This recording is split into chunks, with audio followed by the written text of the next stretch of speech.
Bonjour à tous, bienvenue au bord de l'eau. Je vais vous présenter aujourd'hui une petite astuce pour passer votre fil dans les anneaux et éviter que le fil ressorte des anneaux. Donc c'est vraiment tout bête.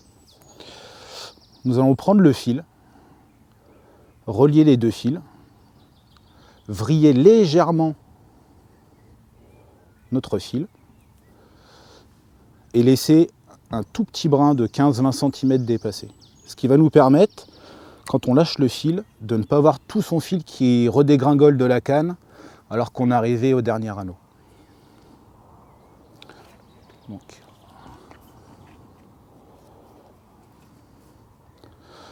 on enfile.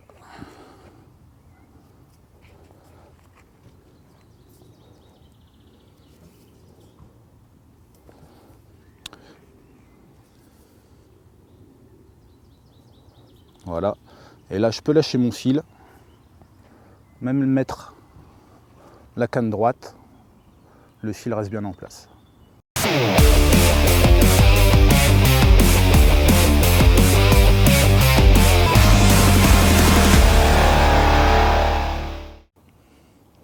Bonjour à tous, je vais vous présenter la manière pour faire une boucle parfaite. Alors ce que j'appelle une boucle parfaite, c'est une boucle qui sera bien dans l'axe du fil et non pas une boucle à 45 ou 50 ou 60 degrés, ce qui peut engendrer des vrillages lorsqu'on ramène et une présentation qui n'est pas très belle.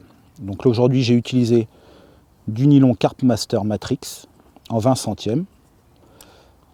Donc pour procéder tout simple, donc je fais ma petite boucle comme ça, je relie les deux fils, je vais passer la petite boucle sous mes deux fils, voilà, je prends la grande boucle, je la tourne, je repasse la petite boucle à l'intérieur, et là vous voyez, on a un 8. On mouille un petit peu, on resserre, on coupe le petit brin de fil qui dépasse,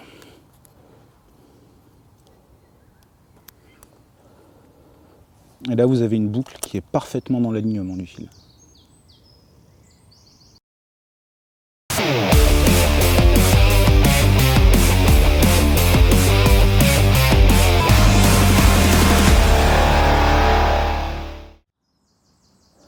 Donc bonjour à tous, je vais vous présenter aujourd'hui ce qu'on appelle le nœud d'arraché. C'est un nœud qu'on utilise lorsqu'on pêche à la tresse afin de relier un brin de nylon qui va nous servir d'amortisseur au lancer, éviter les casses surtout et avoir un petit peu d'élasticité surtout dans la ligne. Parce que quand on pêche avec de la tresse, surtout avec notre tresse submerge qui est une tresse très coulante et très raide, si je montais uniquement de la tresse, on aurait beaucoup de casse au ferrage. Donc pour ceci, on va utiliser une arrachée en nylon.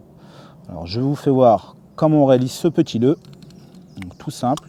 Donc je vais faire un nœud en 8 pour commencer. Donc je vrille ma boucle. Je repasse mon brin de fil à l'intérieur. Voilà, de façon à former un petit 8. Alors je ne vais pas serrer complètement le nœud, très légèrement. Voilà. Une fois qu'on a fait ça, on va retourner son fil dans les mains. Je vais prendre ma tresse.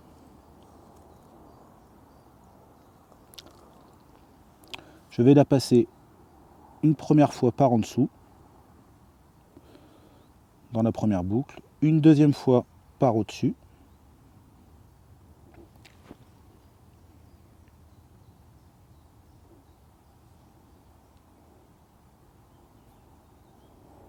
Hop. Je vais la tendre. Et là, seulement à ce moment-là, je viens serrer mon nylon. Très très fort. Voilà. Ensuite,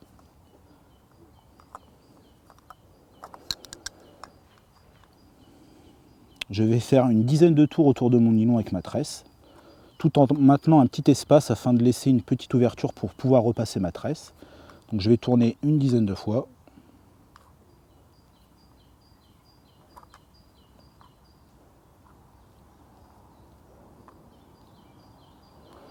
Voilà. Je vais repasser ma tresse dans la boucle une première fois, ici. Donc on en est là. Et là, je viens la récupérer avec mon pouce et mon index. On mouille un petit peu, comme toujours. Voilà. Donc là, on a le nœud avec la tresse, le nœud avec le nylon. Je vais attraper mon nœud de tresse, venir le faire coulisser jusqu'à mon nœud ici, puis tirer de l'autre côté.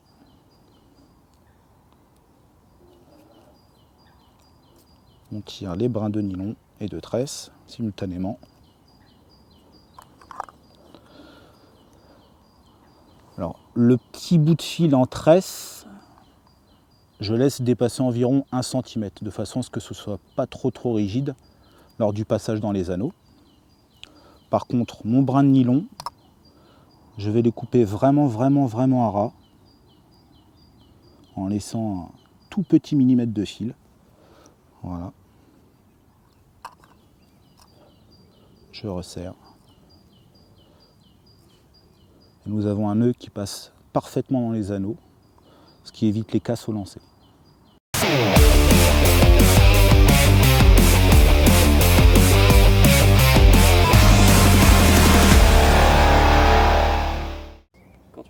Donc bonjour à tous.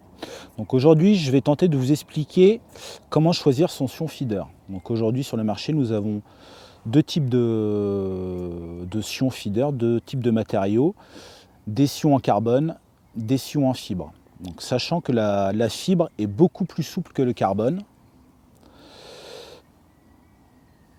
Vous voyez ? Nous avons deux sions de 1 ose, donc un sion de 1 ose en carbone, un sion de 1 ose en fibre. Et là, on voit bien que le sion en fibre est beaucoup plus souple que le sion en carbone. Donc pour utiliser, la meilleure utilisation qu'on peut avoir avec un sion en fibre, ce sont dans des conditions où on n'a quasiment pas de vent. Le fait d'avoir du vent, ça va influer sur la lecture des touches et donc nous indiquer souvent des petits tremblements qu'on n'aurait pas sur un sion carbone. Par contre, par grand vent, le sion carbone, c'est vraiment le type de sion à utiliser. Ça limite toutes ces petites touches qu'on pourrait avoir avec les vagues et les bourrasques de vent. Par contre, ça n'empêche pas une bonne lecture des touches. Surtout quand on utilise de la tresse, parce que c'est un matériau qui est très rigide. Donc on a une transmission des touches qui est vraiment parfaite. Alors que si on utilisait par grand vent un sion en fibre, on aurait sans cesse des tremblements. Et donc la moindre touche qui viendrait au même moment qu'un tremblement serait illisible. Ce que je pourrais vous conseiller lorsque vous utilisez de la tresse, c'est plutôt privilégier les sions en carbone. Vous aurez une meilleure rigidité au niveau du lancer et donc moins de risque de casse qu'un sion en fibre qui risque de plier un petit peu plus et de voir sa tresse s'emmêler autour du sion. Et généralement avec de la tresse, quand on entoure la tresse autour d'un sion, ça ne pardonne pas. Donc, mon petit conseil, si vous utilisez de la tresse, utilisez un sion carbone un tout petit peu plus rigide.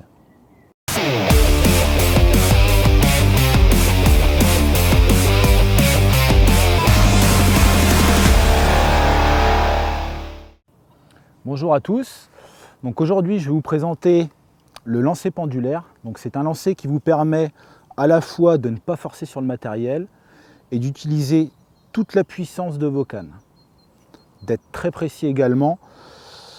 Donc le petit truc, donc j'arme mon hameçon.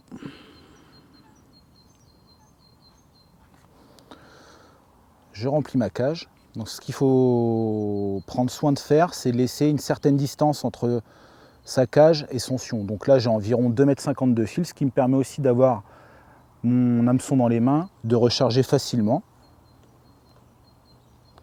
Donc on remplit sa cage. Là, je prends mon bas de ligne, je vais le lancer vers l'avant. On ouvre son pick-up, on ramène derrière, on lance, on ramène la canne, voilà, pour amortir un petit peu le choc au niveau du lancer, une fois arrivé au fond. Ensuite, on vient mettre sa canne en position.